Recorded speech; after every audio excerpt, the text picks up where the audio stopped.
Welcome back to iGen Politics. This is a podcast that makes politics engaging and relevant for all generations. This is Victor Shi. And I'm Jill Wine-Banks. The threat that Donald Trump poses to the future of our democracy is getting more alarming every day. He's telling all of us during his rallies on Fox and on his Truth Social platform exactly what authoritarian plans to have from vengeance and prosecution of his, quote, enemies. And it should raise serious concerns for anyone who cares about democracy. Over the past week, he's made clear his plans to reinstate the travel ban that kept Muslims out of this country. He wants to gut Obamacare for over 40 million people. He wants to shut down networks like MSNBC for simply doing their job and reporting the facts. And he plans to fire career civil servants and install even more extreme and radical far-right loyalists throughout his administration, a reality so frightening that it's so hard to fathom.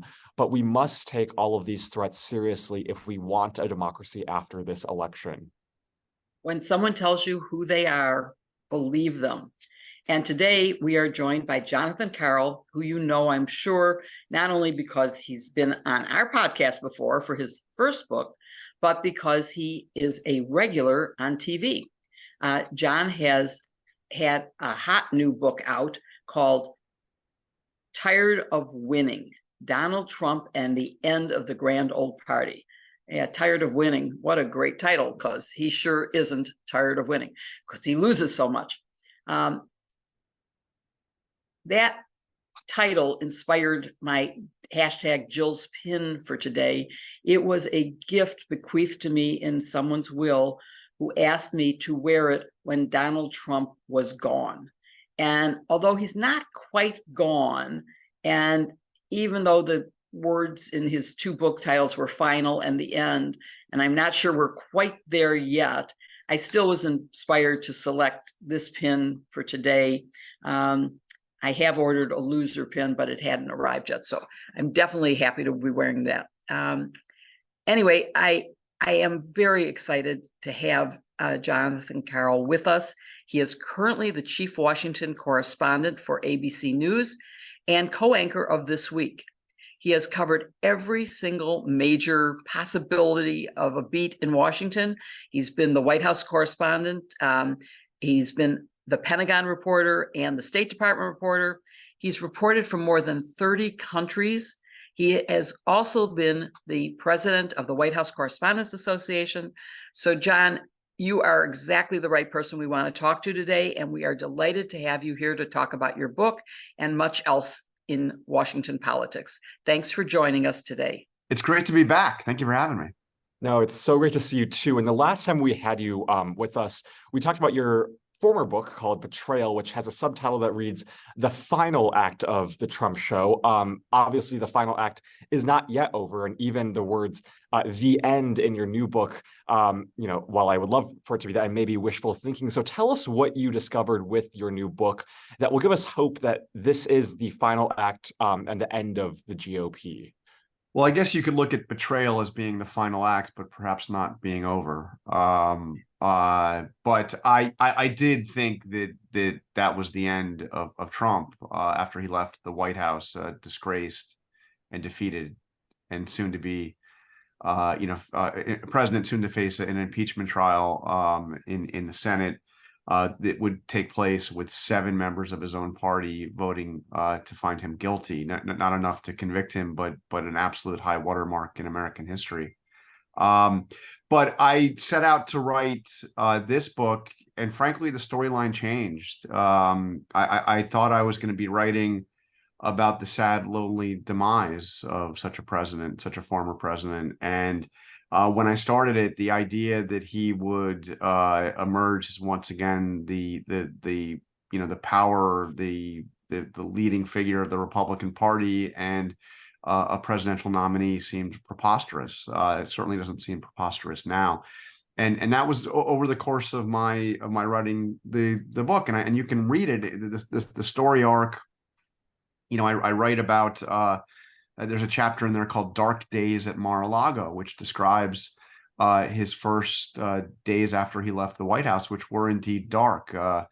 Liz Cheney has recounted Kevin McCarthy telling her he's not eating. I I heard some of the same things. There's an anecdote of him like getting up in the middle of a dinner at the middle of the patio at Mar-a-Lago, just storming out for no apparent reason, going out and playing golf and not even making it through the 18 holes and just cuffing off. I mean, he was out of sorts. He kind of found his footing in terms of perhaps maybe his mental health by DJing parties at Mar-a-Lago. Literally, he played DJ.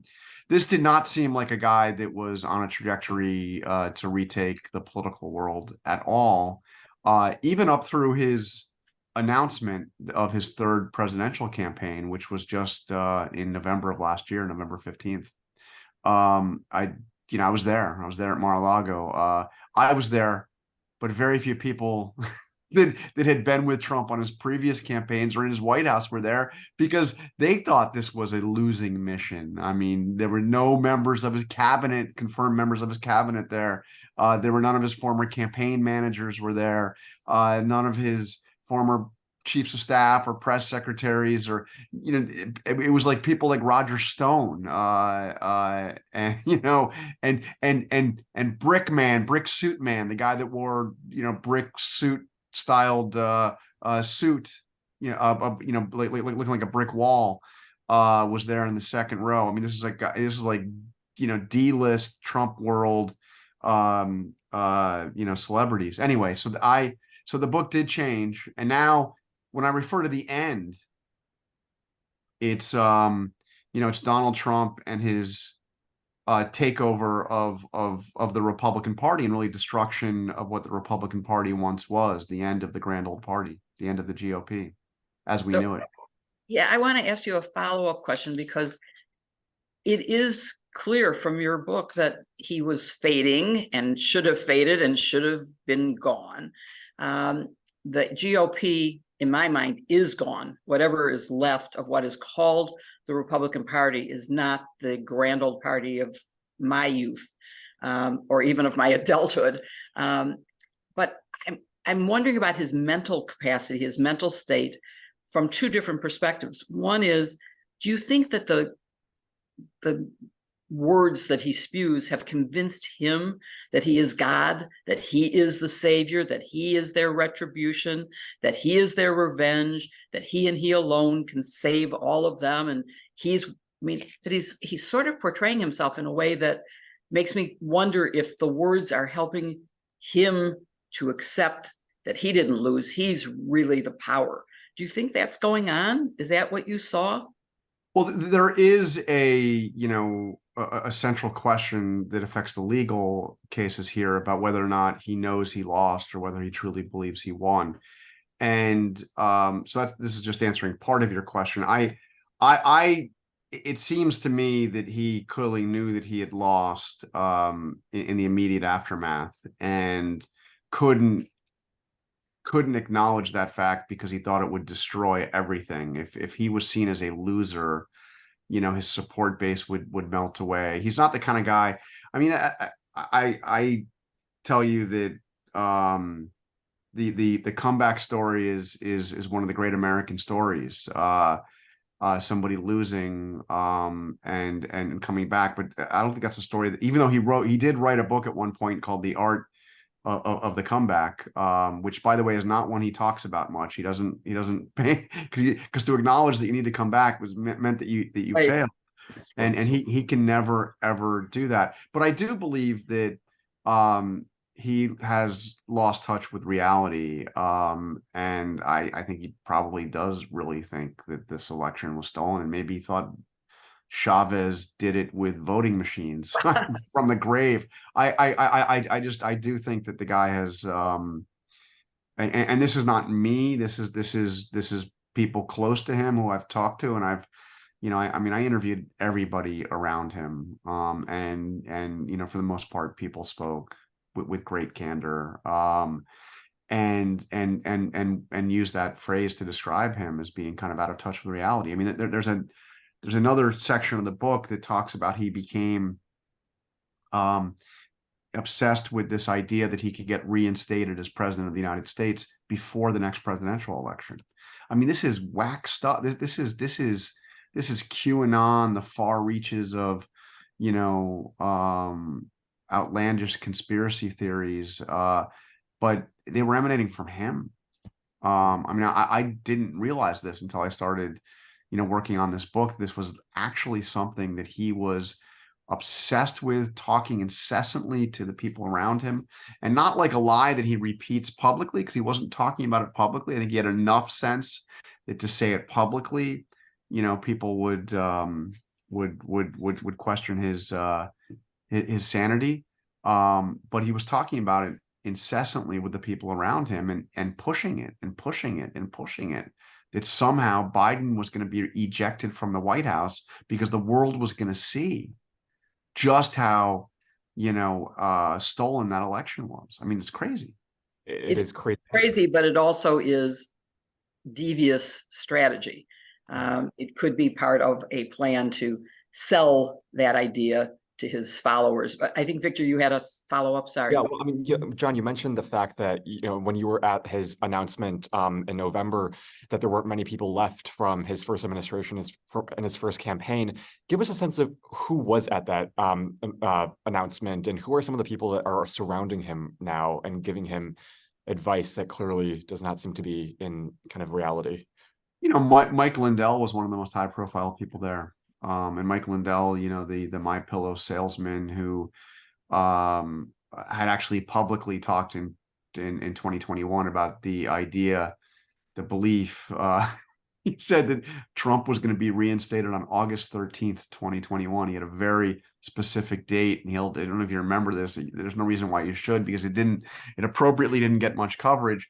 But he had a big cyber symposium in Sioux Falls where he was going to release terabytes of data, showing once and for all that China or something had gone in and switched the votes in the voting machines, and the Supreme Court was going to vote 9-0 to put Trump back in the White House. I mean, this is stuff Lindell was saying, and there he is, one of the few recognizable faces at Trump's announcement in Mar-a-Lago. As I mentioned, Roger Stone was there.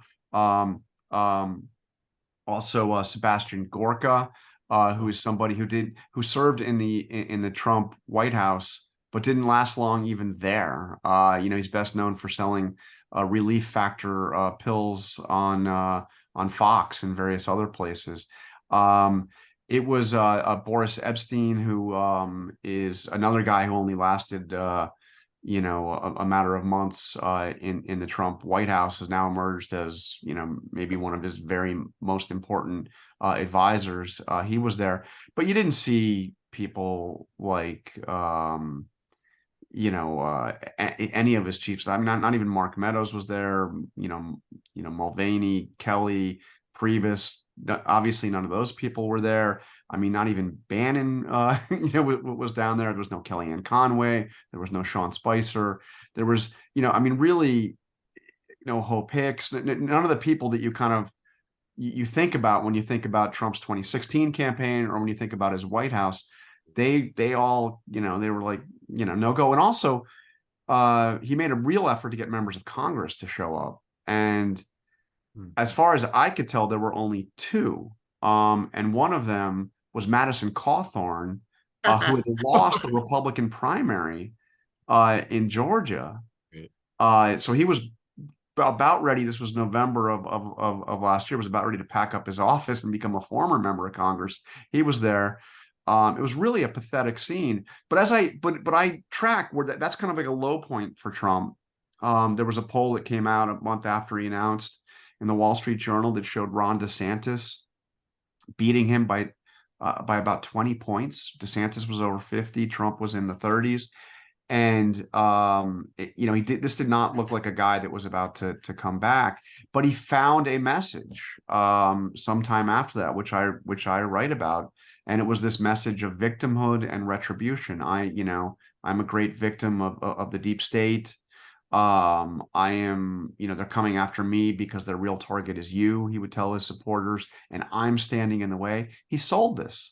And the watchword of the campaign, which was not mentioned at all at that announcement, by the way, not at all, was I am your retribution. This is a campaign of retribution and vengeance. And was Michael Flynn there? And is there any prediction from who was there or who now is advising him as Michael to who Flynn, might be the next cabinet? Michael Flynn was not there, but he, you know, he's certainly on the periphery, and you know, and Trump has said he'd be open to bringing him back in. I mean, which is a pretty extraordinary statement. This is the guy who literally, you know, suggested that martial law should be imposed to rerun the election after Trump lost. But Rick Grinnell is another figure. Basically, you know, he's kind of like an internet troll who miraculously got, for a brief period of time, named as the acting DNI, the Director of National Intelligence, the most important intelligence position in the U.S. government. He was only there for a little while. He never could have gotten Senate confirmation. But I mean, he'll be back.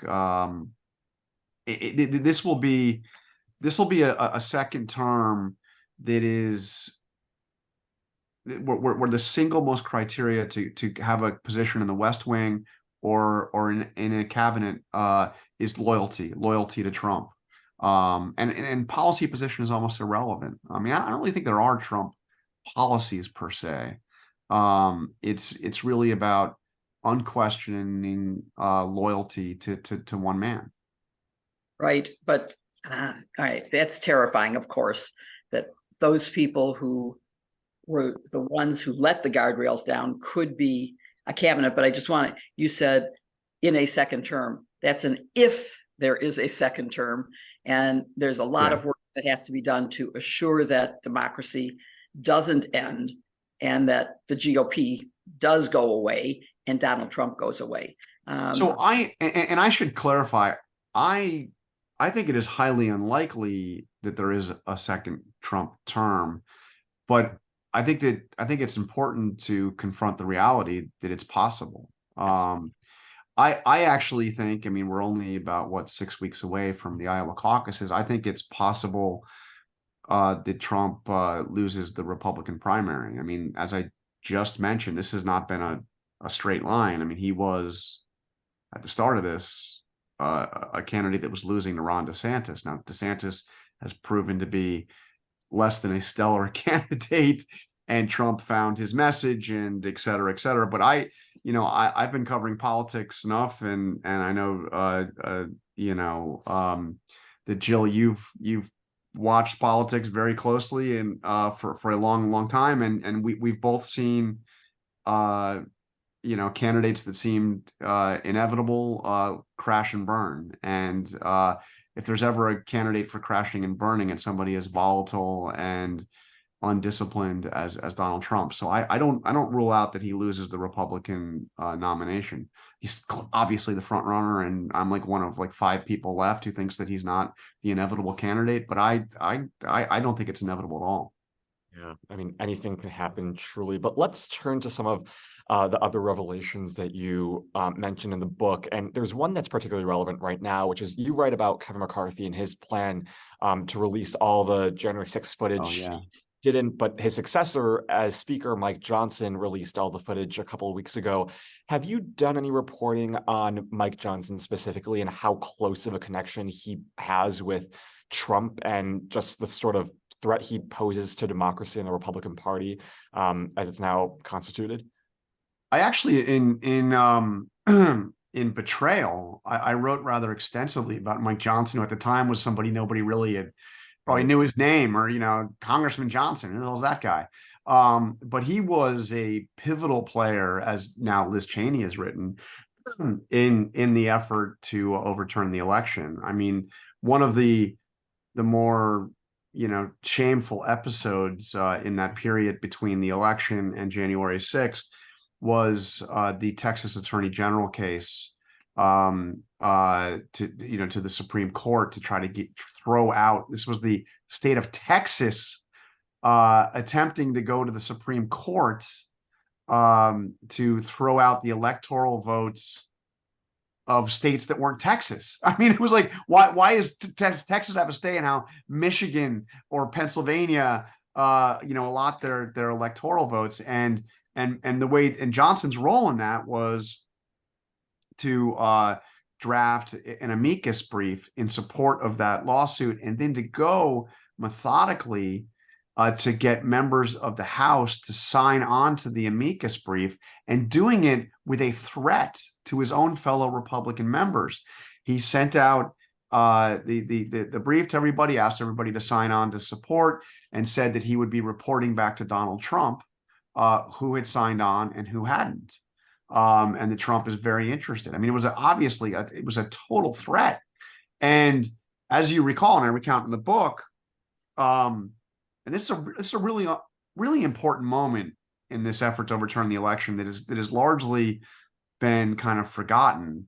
But originally, there was a group of about 100 or so members that signed on to the thing, but it didn't include the leadership of the Republican Party. So McCarthy had not signed it. And it was submitted to the Supreme Court as an amicus brief. And then hours later, in comes Mike Johnson doing an addendum to his amicus brief with a couple of dozen more names, including Kevin McCarthy.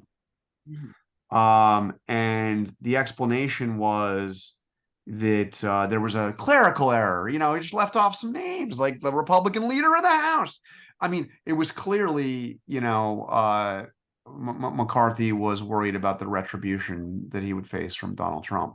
As a matter of fact, Liz Cheney says, and I wrote this in my book, and she's in Betrayal, and she's elaborated on it now in her own book, that McCarthy himself told her that he would not sign on to that amicus brief because he thought it was bad law.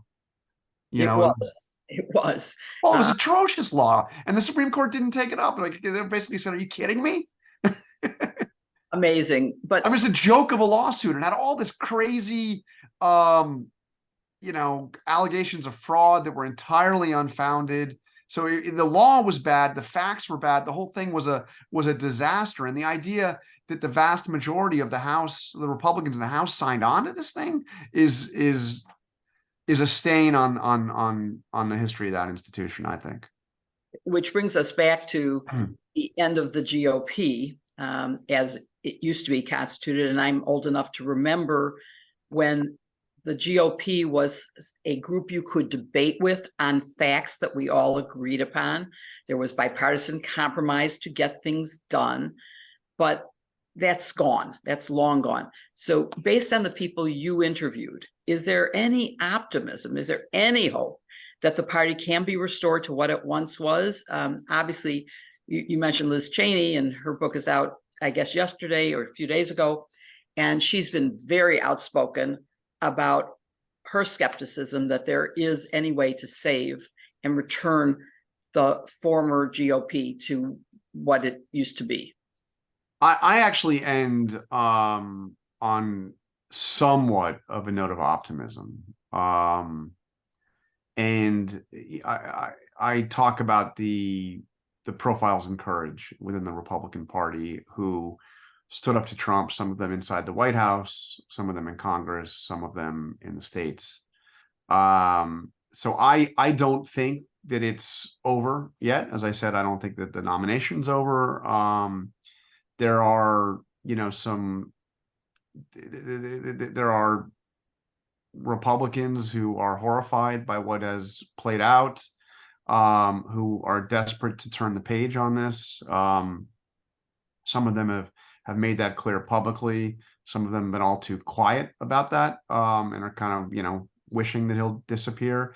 But look, I mean, all too many of them are out of government now. The ones who really did stand up. One of the people I highlight is Rusty Bowers, the former Republican Speaker of the House in Arizona. He's as conservative and as diehard Republican as anybody you'll ever meet, and he incurred the wrath of Trump and his acolytes because he refused to, throw out the electoral votes of his own state. Can you imagine? But he has stood up and bravely stood up and hasn't backed down. He was rewarded by losing his primary. in Arizona. There are people like, Mitt Romney's obviously decided not to run again. Liz Cheney got defeated. The 10 who voted to impeach Trump in the House, 8 of them are gone. So it's a pretty grim landscape, but I do believe that those are not outliers, that there are people that are determined to try to save their party and realize that a return of Trump would be the destruction of that party. Yeah, that's frightening. One of the things that concerns Jill and I a lot, and I think a lot of people who are listening to this, is what Trump plans to do if he loses the 2020 election. And you reference his close connections to the militia movement. Tell us more about that, and if there's anything when it comes to how the campaign might harness militia groups if he loses in 2020, if you fear there will be violence if he loses in 2024. In 2024. Yeah, I don't think that they're like literally coordinating with the remnants of the Oath Keepers or the 3%ers or the militia movements, but what he's doing is he's clearly speaking the language of the militia movement. I have a chapter called Come Retribution, which talks about the first campaign rally of the 2024 campaign for Trump. And this is not the announcement that I talked about in Mar-a-Lago. This is several months later when he actually has his first rally. The announcement was at the ballroom at Mar-a-Lago. Okay, so this is when he finally gets out there and he chooses, of all the places to choose to have your first campaign rally, he doesn't choose Iowa, he doesn't choose New Hampshire, he doesn't choose South Carolina or Nevada, any of the early primary states. He doesn't choose a battleground state for the general election. No, he chooses Texas, and not just any place in Texas. He chooses Waco, Texas. Right down the road from where the Branch Davidians, the cult run by David Koresh, famously had their stand down with federal law enforcement in 1993. A siege that ended after 51 days on April 19th, 1993, a date that is etched in marble for many extremists on the right as an example of an out-of-control government targeting and killing its own citizens. It ended with a federal raid, an explosion, an inferno, almost certainly set by the Branch Davidians themselves, but nonetheless that killed more than 80 people and became the rallying cry for that right-wing militia group. I wrote a book about this actually in 1995 after the Oklahoma City bombing, which was carried out by Timothy McVeigh, one of these militia figures who explicitly said he was motivated by what happened at Waco. So here's Donald Trump going to Waco and using the same language of that militia movement about an out-of-control government that's targeting its own citizens, a deep state which must be annihilated and destroyed. I mean, that's what Timothy McVeigh was trying to do when he went to Oklahoma City to blow up a federal building. Now, again, I'm not saying that Trump is calling for terrorist attacks, but the language is echoing the language that fueled the greatest domestic terrorist attack in American history. Words have consequences. Words have consequences. Whether he is deliberately and directly calling for it, he knows that his words have consequences which lead to violence. But you're raising an issue in my mind, which is, okay, so this is what has devolved from the GOP into the Trump party. What is the alternative for those people like Rusty Bowers and others who have conservative Republican viewpoints from the past and who would like to see that return? Do they have any way to either bring back the Republican Party to take control, or in this election, do they have to vote for Democrats, or is there a Republican candidate that they could coalesce around who might defeat Donald Trump? What could happen to the Republican Party? Well, time is clearly running out. We're going to have a debate tomorrow, and a Republican debate that won't feature Trump. It's only going to have 4 people on the stage. The one that clearly seems to have momentum is Nikki Haley. who you can find fault with or you can praise, whatever. She's not Donald Trump. There's DeSantis, who, as I mentioned, seems to be, on a kind of slow, steady spiral down, but is not out.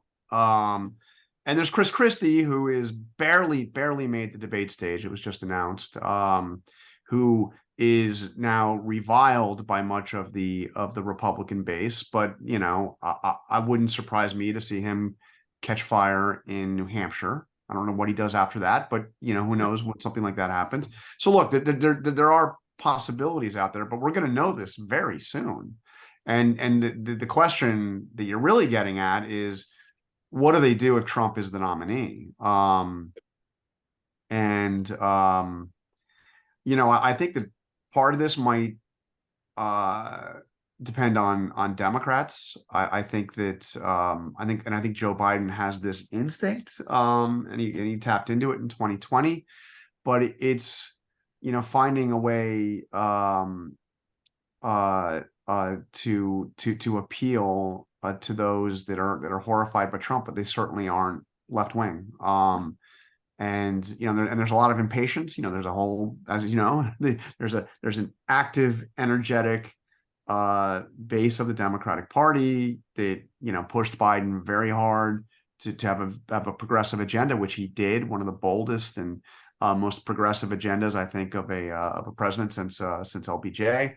But some of that stuff that frankly alienates those Republicans that are horrified by Trump. So it's going to be a balancing act for Democrats. But I think that Biden certainly understands that the way to ensure that he will win, I think he's confident that he can beat Trump again, is to appeal to those Republicans. And It'll be interesting to see what Liz Cheney does, by the way. And Liz Cheney's been asked 1,000 times since this book, is out. What are you going to do? And she's not answering, which is, it's fine. She has to see where it's going to go. But Liz Cheney will do anything she can to ensure that Trump is not president again. And that could mean running herself on a third party ticket under no labels. It could mean supporting somebody else who's running on a third party ticket, or it could mean voting for Joe Biden. And I don't think there's any doubt that her, anyway, if it comes to it, will vote for Joe Biden rather than see, a possibility of Trump coming back. I agree with you. There was a very interesting discussion on Morning Joe today about exactly what Democrats could do, ordinary voters, what members of Congress and other local officials could do. And the discussion was, one of the things that might have to happen is there needs to be a person like Liz Cheney, running against Trump to dilute his vote. And, I hope that he's defeated at the polls. I also am a believer that the 14th Amendment bars him from being on the ballot, but that's a whole different thing. And I want to make sure we get to a couple of other questions, but one of them is about coverage of Trump and Biden's ages and about the gaffes that both of them are making, and the coverage that Joe Biden gets. And I mean, he admits when he makes a gaffe. Trump makes gaffes all the time and pretends like he meant to say them. And his gaffes are growing tremendous. I mean, since you wrote the book, and I know how long it is between finishing and publishing date, think of how many gaffes he's made that are, confusing who he ran against. He ran against Obama. I mean, those crazy, loony things, and it's not getting covered. His statements about vermin, which is so clearly out of an authoritarian, Hitlerian base. Why is that not getting coverage? Why did deplorables, when spoken by Hillary Clinton, get huge coverage and his vermin doesn't? What's going on? And you were the president of the White House Correspondents. Yeah. And what can people do? What can reporters do to make sure that there is equal space in the newspaper, equal inches, and equal minutes on television and on streaming platforms, whatever? Yeah. First of all, I was president of the White House Correspondents Association, but I'm certainly not a spokesperson for the quote media writ large. Even when I had that job, which was it's really a job where you fight for access in the White House. It's not the Trump people would always get confused about this, especially Spicer in his glorious reign as a press secretary. They didn't like a story, they would summon the president of the Correspondents Association in to, they didn't like somebody else. And I was like, dude, that person works for the New York Times. I'm not his editor, and I'm not going to tell him what to do. Okay. I've got nothing to do with it, but I will make sure that you give him a seat at the briefing. Okay. I mean, that's like, these are tough issues. I've strongly made the case over and over again in the book and since the book came out, that we need to pay attention to who Trump is now, not just the legal cases and covering all that, which do get, extensive coverage, who he is, what he would do if he were to come back to the president, what he's saying, his mental state, all of that. So I think that, frankly, for a long time, there was a view among news organizations writ large. Now, there are so many news organizations, doesn't apply to all, that they didn't want to elevate what Trump was saying and give him exposure. He's like off saying wacky things, and let's kind of pretend it's not happening. But now he's on the verge of potentially winning the Republican nomination. We have to pay attention, and I think it's starting to change. I mean, I think that his comments about vermin are certainly not uncovered. I know I've had quite a bit to say about it, and it almost seemed like he was trying to prove the thesis of my book when he started coming out and saying this stuff and talking about January 6th prisoners as hostages. Not to mention, like you said, the gaffs, warning about the dangers of World War II. I mean, can you imagine if we go to World War II? And then he seemed to just the other day get confused about how to spell Kevin McCarthy's name, the first name, which is not a particularly hard name to spell. So what are the alternatives to Kevin? he went Keven, Kevin. Oh. Kevin. Okay. Oh, interesting. K-even. I don't know. Who knows? Oh my gosh. Well, we encourage everyone to buy your book and to go out there and purchase, because there are so many revelations. But just maybe as one final question in the same vein as of facts and getting people to hear the facts, how can we get people and maybe reporters on the other side to understand the facts and dangers of this moment right now? Well, I think it's a perilous time to be a reporter. I think that I'm a firm believer in the idea of in the importance of having reporters and news organizations that are dedicated to pursuing the truth and don't take sides. I mean, look, you can have very good partisan journalists. The British papers are our model, for example, and the papers at the founding of our republic were all essentially partisan publications. But I believe in our era, it's important to have news organizations that go in and that aren't partisans and can pursue the truth to the best that we can, to try to be objective and the best that we can. But pursuing the truth means, not being afraid to say what the truth is.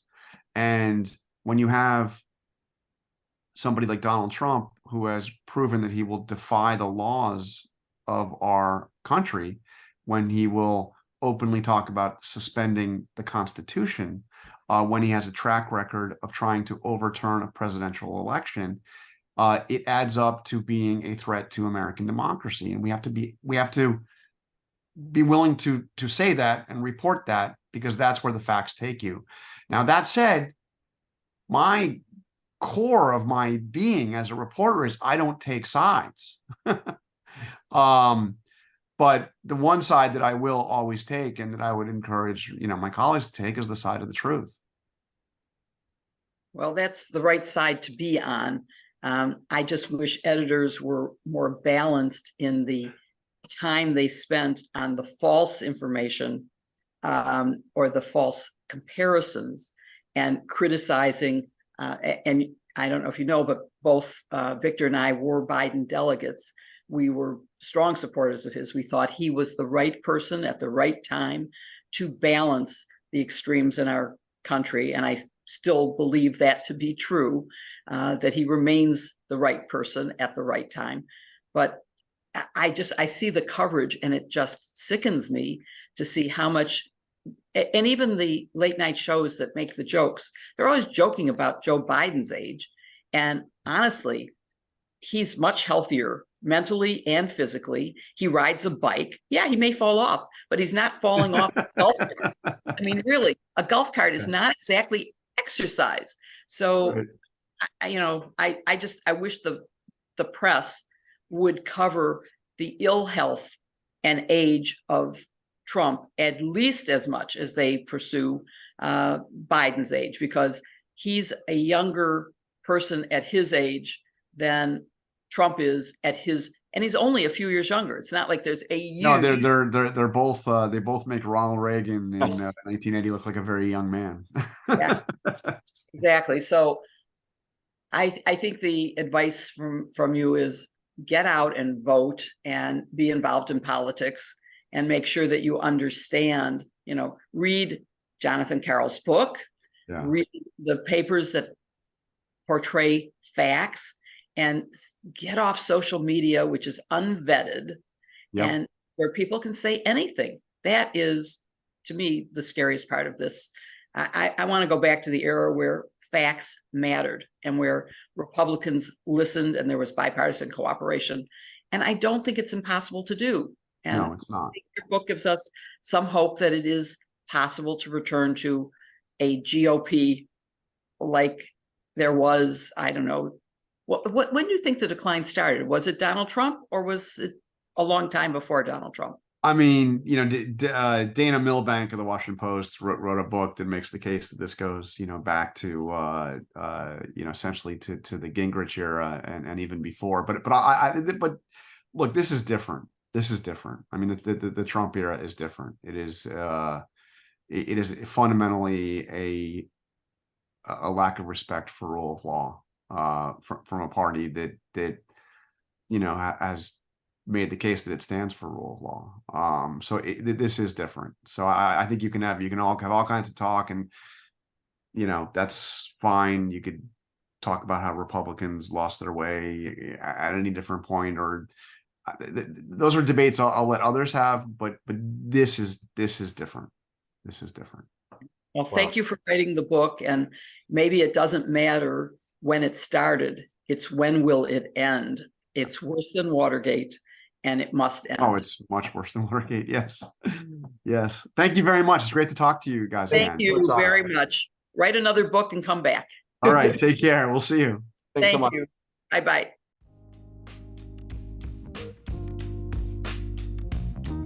So that was a really interesting episode, Jill. And, we talked a little bit in the episode about the difference in coverage when it comes to Joe Biden's age, who's now 81 years old, and Donald Trump's age, who is 77 years old.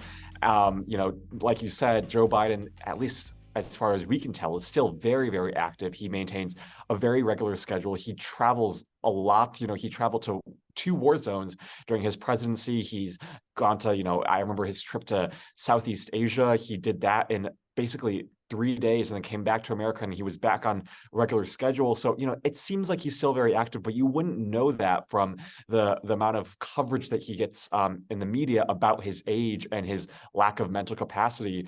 I wrote the Chicago Tribune op-ed recently about a Gen Zer's advice for President Biden and how he can win. And I briefly mentioned something about his age and how, his age is not going away anytime soon, and how the administration, how the campaign can combat it. But you had a great response to my op-ed. Do you want to talk about that? Sure. I wrote a letter to the editor to supplement your article, which we should put a link to both your opinion piece and my letter to the editor, as well as, by the way, to Jonathan Karl's book. So Absolutely. There will be a link there for all 3 of those. And basically my point was that age is just a number, and there's really no difference between the few years difference between Donald Trump and Joe Biden. And that, in my opinion, Joe Biden is the healthier person of the two, not only mentally, but in terms of physical activity. He does ride a bike. He isn't riding in a golf cart. Donald Trump plays golf and doesn't always make it 18 holes, but he doesn't even walk the course. He rides in a cart. That's not exercise. And I think that his mental gaffes have increased dramatically. And it angers me that the press covers gaffes that Joe Biden, who's never been the best speaker. I mean, he's had a speech impediment since childhood, but he's conquered that. I mean, I don't think you hear much of the stutter that he used to have. But okay, so he's not a great orator. We need a president who has the foreign policy experience. I mean, I cannot imagine having Donald Trump fly off the handle at what's going on in several war zones and his favoritism to Putin, and what would happen to Ukraine, which is standing on the defense of democracy adjacent to Russia. And I can't imagine how he would handle the Hamas attack and who he would side with there, even though has been a strong supporter of Israel. He praised Hezbollah. Yeah, he did. And so I think that the coverage hasn't been fair. And I wish that people would demand of their newspapers that they give at least fair coverage to both sides of this issue. Of course, age is an issue, but no one can predict whether a 50-year-old is going to die or an 80-year-old is going to die. And is there a difference between Donald Trump, overweight and lazy as he is, versus Biden? I'll go with Biden any day of the week.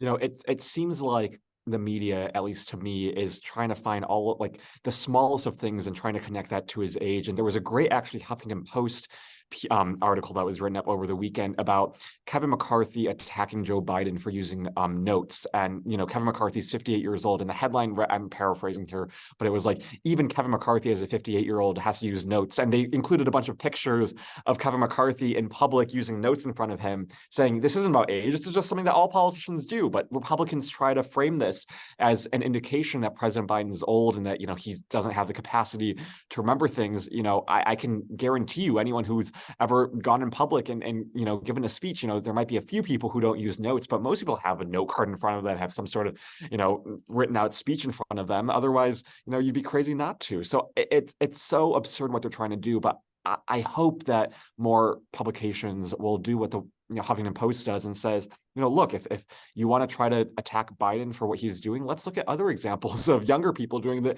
exact same things. And you know, most politicians use teleprompters, yes. And we know what happens when Donald Trump veers off what's written in front of him. That's when he makes these insanely crazy statements. What's written, and if he stays on that, he's less crazy. But when he's speaking freely, that's when it's dangerous. I'd rather he have notes and stick to the script, because he's too dangerous off script. You would just say it's an indication of his high IQ. Well, saying it doesn't make it true. You know that, Victor. That's very true. And, you know, I learned from this podcast, too, that age is just a number, because I have to keep up with Jill basically every day. So that is a miracle. And, you know, I do agree. I hope that people will see that the gaffes that Trump makes and the things that come out of his mouth are a far greater danger and threat to our democracy than the occasional. But so are his policies. And his policies, his policies are what really is scary, because in the second administration, he's learned enough from the first time to make sure that he can implement them the second time. And the type of people that John Karl was mentioning about who would be in a possible second Trump term. I mean, Sebastian Gorka, Mike Flynn, like these are not Roger Stone, like just it's terrifying. We can't let Bannon, Manafort, all of the people he pardoned in government. I mean, think about that. Criminals, people who have been convicted and pardoned by him so that he could bring them back. It's terrifying. Terrifying. You all know what to do. Buy Jonathan's book and then also register to vote. Tell your friends to register to vote. Go out there and vote in 2024. We can't take anything for granted. Liz Cheney has been warning about this since her book came out, that if Donald Trump wins, this might be the last election that we can vote in. So and take that as a very alarming bell. Another thing to do is subscribe for free to this podcast so that you never miss an episode. That too, yes. Thank you, everyone, for watching this episode of iGen Politics. Like Jill said, subscribe here if you're watching on YouTube, or if you're listening wherever you follow your podcast, we are there. So be sure to subscribe and leave us a rating or comment and let us know what you thought of this episode. We will be back next week with a new episode of iGen Politics. But in the meantime, have a great rest of your week, and we will see you all next week.